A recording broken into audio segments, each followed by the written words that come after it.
Ahoy Pirates! Welcome back to the Live Your Ikigai podcast. Today I got interviewed by Becky from the online community Digital Nomad World, and I will reveal how Captain Ikigai collaborates with a smart hostel company for digital nomads in Japan, and how you can do so too. Please find all the timestamps in the description for making and investing money in Japan, to get a visa for Japan, own a hostel in Japan, and how to book your stay in a traditional Japanese house in Japan. I'm Becky, and I'll be your host. And today we're going to be talking about opening digital nomad-friendly accommodation in Japan. I'm so excited to talk about this with you. Welcome to the show. Thank you. Thanks, Becky. Nice meeting you online again. Yes, nice meeting you online. But let's start with this is an interesting story. Can you share with us, how did we meet? Well, I reached out to you at the Web Summit in Lisbon, I think 2 months ago. And really just wanted to connect with you on a personal level, but we had so many matches at so many points that I got invited to this interview. Yes, it was amazing. So I don't know, for those of you who have not heard of Web Summit in Lisbon, it's a great place to meet tech-minded people, but really a lot of different-minded people. And we discovered we have a love for Japan in common, and we're going to talk about that today. I know a lot of people, a lot of nomads, really are excited about going to Japan for the first time or always returning to Japan, because I think you would agree, such a beautiful, magical country. Yes. Hi. Hi. Yes. Okay. So can you first tell us about your background and how you started your digital nomad journey? Yeah, sure. So my journey started over 10 years ago, while living in a van in New Zealand without a smartphone back then. Since then, I live in over, I think, 8 countries all over the world. I traveled even more. I had many different jobs, also very shitty jobs. And my background is actually in diplomacy and governance, for example, working for the United Nations. But currently I work in IT.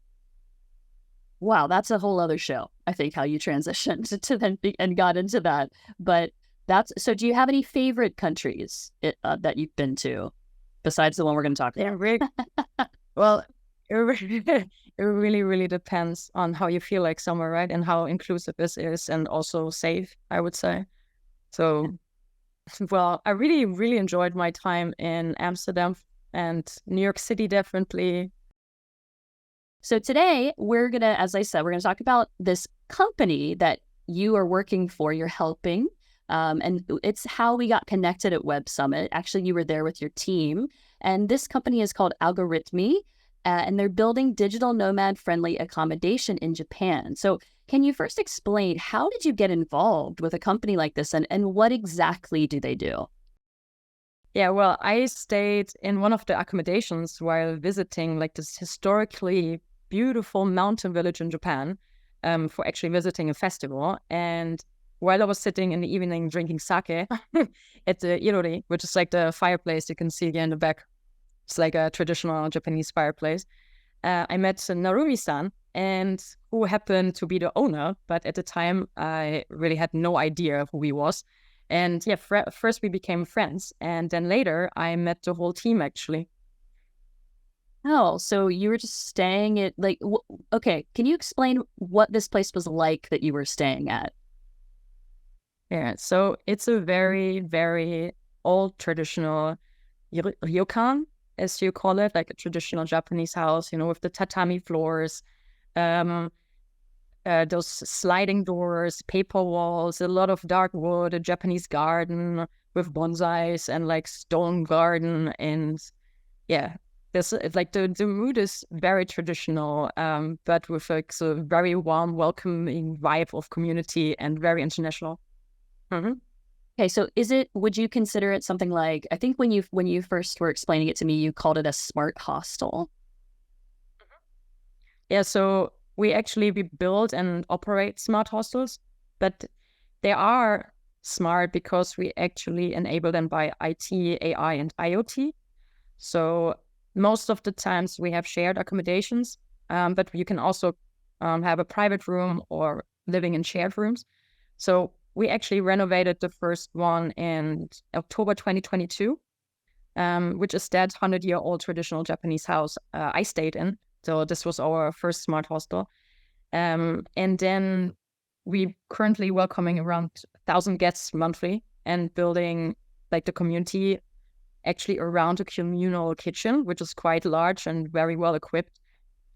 Yeah, so to simplify the IT solution, which sits actually behind that, because the property or the smart hostel is just one part of it, is that let's say you want to grab a drink out of the fridge, that would be like automatically tracked and paid for actually. And the interesting point of that whole journey I took there was, so we started October 2022, and within half a year, we actually crossed the break-even point already. Yeah. Oh, that's incredible. So the 1,000 people you mentioned, is that all in that one location? How many locations do you have at the moment? So currently we operate one, and we are actually expanding quite fast. So we're renovating even a bigger house, also in the same style. So we will at least have 2 up to 3 more houses within the next year. Okay, and are these all in the same town, or are they going to be starting to spread around Japan? So as of now, we're all based in Hida Takayama, which is in Gifu in Japan, which is like a very beautiful UNESCO World Heritage mountain village where a lot of things are around. So everybody crosses from there. It doesn't matter if you come from Osaka, Kyoto, Matsumoto, or Tokyo. And we are expanding around Takayama currently. And the next stages are also Osaka, Tokyo. And then my personal favorite, of course, Hokkaido for snowboarding in the wintertime. And then also probably Okinawa for like surfing and diving and karate. Yeah. Ladies and gentlemen, and everyone in between, shred the like button so more people can live their ikigai in Japan. Wow, so you are targeting, or is the main target like older homes or 100-year-old, let's say, Japanese houses that need renovation and currently don't have any love, let's say, and you're just converting them into hostels? Yeah. Currently, that's the plan, yes. Okay. Yeah, I've read articles. I'm sure people have seen articles about you can buy like Japanese homes or they're being given away, or, come here and remodel it yourself. Like I guess this is all over the country. There's opportunity like that. Well, it's not that easy, I would say. I think even before, probably also some people of our community looked that up before. It seems that easy, but it's not. For example, Hida Takayama is UNESCO World Heritage. Like, it's not even easy to buy or rent anything as a local Japanese person there. Like, you need connections, and it's not really given. I know that there are those offerings like around Kyoto. I looked them up once as well, but what we created is truly unique. Yeah. Imagine working in a Japanese scenery with a beautiful garden, or next to a river, or with a mountain view. You can with us. In this video, I will give you a full tour of the smart hostels and co-living company targeting digital nomads, currently operating 3 branches. The focus is to also connect with the Japanese locals by cooking together and a technology-driven household to make daily living easier. This is one of the houses you could be living in, with shared living spaces and also private rooms in traditional Japanese-style houses. Can you imagine living here for a while and working? The houses have, for example, a beautiful irori, a Japanese fireplace, a Japanese garden with the fastest internet connection you can imagine, perfect for living and working remotely from Japan. It's affordable and not like a hotel, hostel, or platform rental experience. Find all the links in the description and stay in touch for more info. Yeah, it sounds really unique. So I want to get it more into the smart idea. Like, you said, you can just buy the drink directly from the fridge. I guess as well, like you have smart check-ins, so you can come in at any time. What other smart functions are in these hostels? So let's say the kitchen is always messy, right? Those communal kitchens, everybody knows it. So we actually have our own hardware and software monitoring the whole kitchen. So there's, of course, also stuff in the team at the location, but as soon as it's tracked, somebody can actually clean up. So that's one time enabled. Then we also have a technology with face tracking, for example, with grabbing the drink, and we're expanding also in the future to more features. So just to make it more livable and easy to actually communicate with each other and with the staff, and actually avoid all those unnecessary daily things you always have a little argument about while co-living.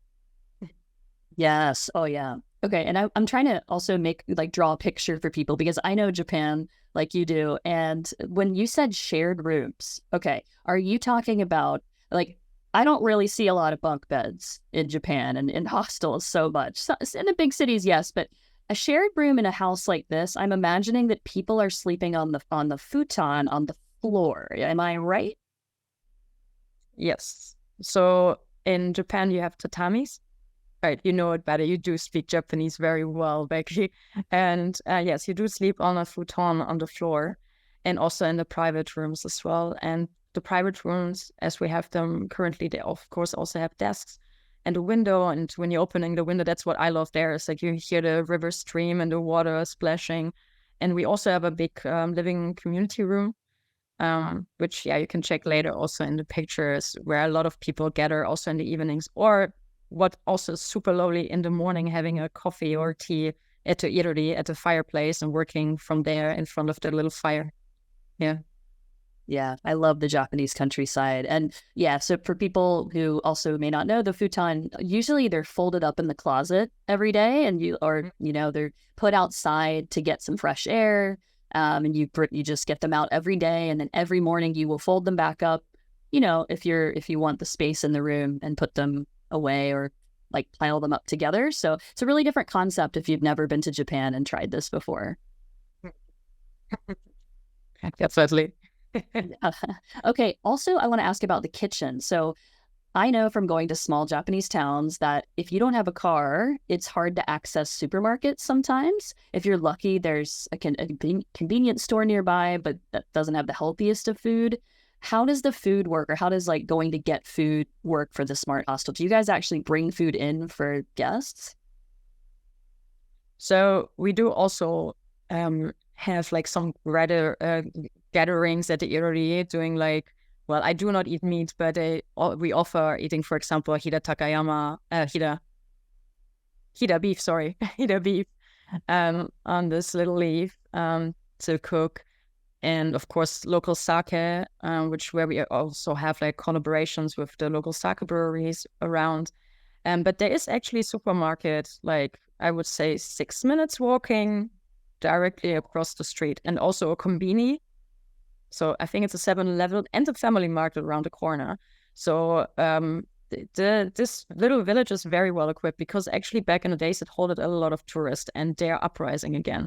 So yeah, it's very livable there. The only thing I would believe is missing in Hida is a donkey, donkey shot, if you know it. Yes. It's not there yet. It's a very large kind of variety store with all kinds of things you need. But I am very pleased to hear what you've said, because it is not that common to go to have the combination of a beautiful old house, but also being close to all of those things you mentioned. So as a digital nomad, this is true convenience. Yeah. And in the future, we're actually also expanding that you could rent a bike with us, or have the bike for the time of your stay. Everything is reachable by walking. The train station as well. The train station is the JR station is 10 minutes away. But it is nice to have a bicycle. Yeah, even for finding those streams or canals around and getting more into nature from the center. Yeah, for sure. Okay, so now we're going to get a little bit more into Japan itself.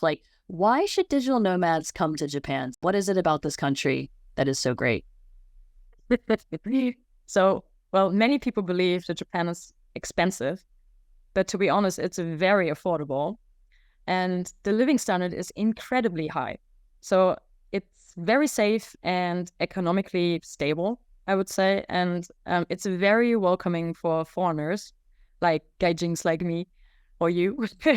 And of course, as long as we respect each other, I would say. And yeah, the cultural aspect, of course. And I mean, the majority of people in my circles always only dreamed about living in Japan. yeah, should I go on? It's a long list. Go on, go ahead. Yeah. Yeah, the natural aspect, like nature, not just the big cities, I can recommend. I mean, I love Tokyo, I love Osaka, but the nature is truly incredible. Here you can do any sports you want. Like go up snowboarding in the winter or skiing, go with the huskies. And in the summertime, you can go surfing and diving and explore heights. Yeah. Here's a list of what I had to consider organizing while living in Japan. For all these topics, you find videos on this YouTube channel. Finding housing, monthly costs and money breakdowns, what you need to know before coming, buying a car, translating my driver's license, good places to settle down for a while, unique experiences while connecting with locals, renting stuff, storing stuff, traveling around, events and festivals, and so much more. If you wanted to have Takayama, where the hostel is, be your base, like let's say I wanted to rent my place in a shared room for a month, is there a place I could store my things safely, like while I go away to Kyoto, like and enjoy some of these things that you said around the country? Well, that's not a biggie at all. Like we already taking care of luggages also in the accommodation for some days. It is a different story if it's months, of course. But even then, there are some lockers I know of. And usually if you just leave it there for some days or you do like a weekend trip and you just want to store a little bag or a suitcase somewhere, actually every JR station or metro station got lockers in Japan. It's like really not an issue. Japan is so equipped for so many things. Yeah. And like one thing I find here living in Lisbon is little tiny things that I lose are very hard to replace, like by just going out into my street. But at the convenience store, you can get like single size for one person of a lot of things you're looking for. And it's another way that it just makes everything convenient. So yeah, well, that's very good to hear. Also, like about Algoritmi itself, you mentioned how quickly they broke even, how quickly they're growing. Is it possible for people who are watching or listening to this to get involved with the company? Can they invest in the company? Yeah, of course. Good question. Well, yeah, currently we are expanding, as I mentioned before. So for micro investment schemes from individual investors, so starting from around $30,000. So we offer opportunities for capital gain and long stay visas. So actually that means we can give visa opportunities for Japan because we have people with a legal background in our team. Yeah. Oh, and is the team mostly Japanese or like a bunch of people from different countries? How big is the team at this moment? So, and at the moment you can count the team on like almost two hands. And I'm so far the only gaijin, the only foreigner. So we welcome more. Having more Western experiences also is important. And yeah, so far everyone's Japanese, but with very many based on different backgrounds, because I think that's where the team thrives in diversity. Yeah. Yes, when I met the team, they did seem very open towards embracing everyone in who has a passion for the company. So it doesn't seem like a strict, rigid, traditional Japanese company that may have slower growth or something like that. So I think, yeah, it seems very promising. And I look forward to you guys opening more locations. And that brings me to my next question. What are Algoritmi's plans for the future? Like you said, you mentioned bigger cities that they're expanding to. Actually, I need to correct myself there. I'm not the only gaijin. Sorry, Luke, if you're listening. Luke, our handsome man, taking everything in manageable order in Takayama. There's one person in our staff who is actually also from Europe as myself, but I'm not working with him on a daily basis. So coming back to your question, what are the Algoritmi plans for the future? Well, it's getting really exciting now. So currently we are actually renovating more houses. So one, we're also going to cover a bit more on social media because it's so interesting to see when you rip off apart an old house, what's actually underneath. And before there was like a very old person living and what actually happened after. And so we're going to open up 2 or 3 more smart hostels in Takayama next year in 2024. This is definitely set. And yeah, so expanding, as we said, also Tokyo, Osaka, Matsumoto, Kansai area, and so on. And then, yeah, probably Hokkaido and Okinawa. And so the short-term goal is actually 3,000 beds in Japan. And the long-term goal is 30,000 beds internationally. So with a Japanese standard. Yeah. Oh, I love how clear you guys already are on this vision. I'm very excited to have everybody start coming in to Japan. And this is leading me to the next part of this. So there is talk in Japan about that Japan is going to approve a digital nomad visa maybe as early as next year. Do you think that this is a good idea for the country? And do you think it is likely to happen? My personal opinion, now, right? I'm talking for myself here, is very positive about a digital nomad visa for Japan. Well, as long as it is designed to not abuse the system or overrule a culture, including gentrification, so that's a big topic in Europe, I heard, and somewhere else in Southeast Asia, which I believe also is in the hands, or lays in the hands of our digital nomad community when we start living somewhere. And I guess to be always aware of our surroundings is the key and our decision making. And I do believe Japan will approve the digital nomad visa soon, considering the past conferences being held this year here. Yeah. Yeah, I actually agree with you as well. I think that they are they're slowly walking in that direction. And I actually like that approach because it seems that they're having more collaboration with local organizations than you often see in other countries that have just had their digital nomad visa launched. So that's going to be really interesting for any nomad that wants to come and start to interface with the culture. And like you said, be careful about, not disrupting that culture too much and respecting it above all. Japan just announced a digital nomad visa starting at the end of March 2024. This video will give you a full guide to all requirements and things you should consider and know, as well as my perspective on it and my experience living for over a year as a digital nomad in Japan.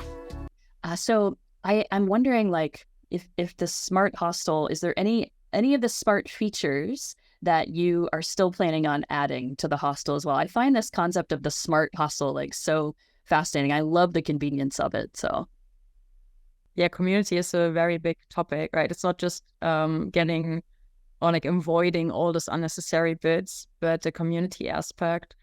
So maybe planning schedules, also, working there as a community. So features, so far, it's still being discussed. It's in the making. So you can keep updated if you actually follow us somewhere. Okay. And also, this popped into my head as well. In Takayama, are there any hot springs, or they call them onsen in Japan? Are there any nearby within walking distance? Tell me more about that. Yes, there are some hidden ones as well. Well, yeah, we actually have a little collab with, it's more a public bath. It's quite cheap even to get there, so by walking from us. And there's another really nice one in a bigger hotel, which also has an outside area. But what I prefer is actually in the mountains, there are proper onsens where you can hike up to and sit in a bath. And yeah, you can just go there. So just walking from the hostel? Yeah. Wow. Are those... Well, the one in the mountain, you have to hike. It's not like you're just having a little walk, like you planning it, but it's worth it. How long is this hike we're talking about? Well, with snow or without? Oh, boy. That actually brings me. So I wanted to bring this up. Like you said, a lot of people say Japan is expensive. And so they just I can't go there. Another thing people say is Japan is so far away. What would you say to those people to try to convince them to come? Far away from where? I know. I hear this. Well, when people are going from Europe to Asia, they think, okay, Japan is the furthest away in Asia, so I'm not going to go there.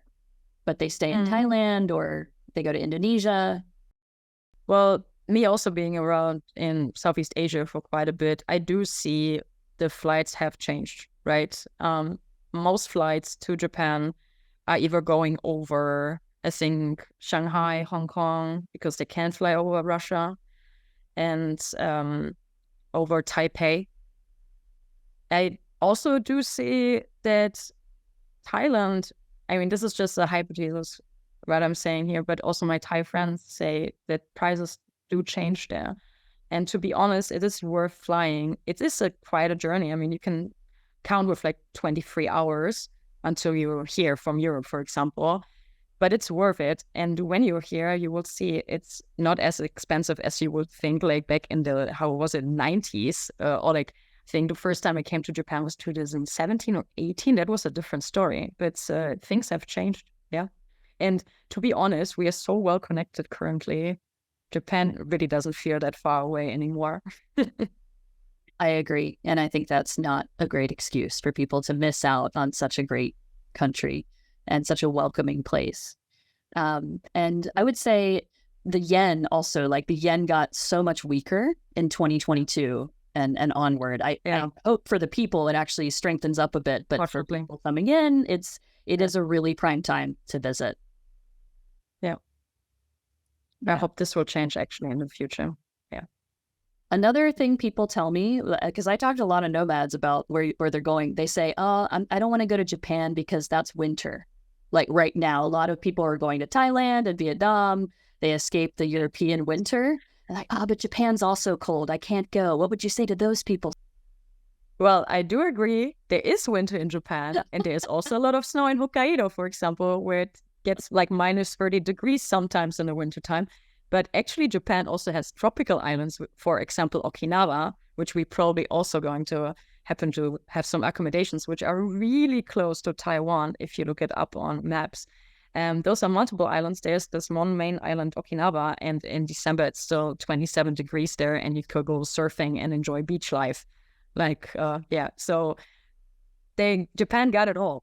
That's what I want to say. Doesn't matter which season. And that, like behind you, the fireplace you were talking about, and hiking even in winter to the hot springs. Thank you for showing me that. This is a really, like, Japan does winter oftentimes in a very cozy way. They are used to the winter for centuries, so they come up with these amazing ways to deal with it. Can you explain to people what a kotatsu is, for example? Becky, I think you're better in that because I don't even know how to translate. Oh, because I wanted to ask you if the Smart Hostel has one. So a kotatsu is this really interesting, like it's a low table that has a blanket attached to it. Sometimes actually affixed, and usually it's removable, but you kind of can put your legs under this blanket. You're at the table and it's heated. So it's the coziest thing you can experience in a house in the winter. You can play card games, you can be drinking your sake, your beer, and you're just so warm under the table. And I want to export this around the world, but hasn't made it very many places outside of Japan. Well, most of them is gas heating, remember? Maybe that's why. Yeah, I don't know. Come on, but guys. there are also electric ones. I mean, of course, there are electric ones as well. Well, I just know from my Japanese friends, they try to all avoid to buy it because it reminds them of being with their family and everybody just falls asleep and never stands up. And the whole day you're just sitting there and not doing anything because it's so cozy. So relaxing, so cozy. Does the hostel have a kotatsu? Well, we have heaters, a lot of heaters, and we have very low tables on top of the tatami. I do not remember that we have that yet. We have a lot of also hot water bottles. Do you call it in English, right? Yes. But not a kotatsu, not that I know of. Maybe correct me in the comments later on, but yeah. Yes, yeah, and I'm put in a request. Oh, so, well. I need that. We need that. Yes, you need that for at least for the winter, maybe not in the summer, but the hot springs are always there, no matter the season. So you can enjoy that instead. Well, I want to thank you for joining us. Is there anything else that you would like to add before we go? Yeah. So, whether you want to stay with us short or long term, or you would like to invest with us, you can contact us via our website. And currently we're really reachable via booking.com. That works really well for us. We also have our own online link. If for long-term stays, it's better to contact us directly. And just want to ask you, what is the name of the hostel they said they should search on booking.com? Murasaki Vacation. Okay, we're going to put that link as well. So, and I'm really excited to see what Algoritmi does in the future and all of these hostels start to open. I know that right now there's not a lot of digital nomad friendly accommodation in Japan. So any companies getting in on this, you're early and you're going to have customers. Yes. Nice. Thank you. Thank you so much for sharing this with us today. If this interview is helpful for you, a subscribe would mean the world to me in finding my real audience. Please find all the links in the description. Check out more videos about the nomad lifestyle and how to organize living or traveling in Japan on this channel. See you in the next one. Cheers and live your ikigai.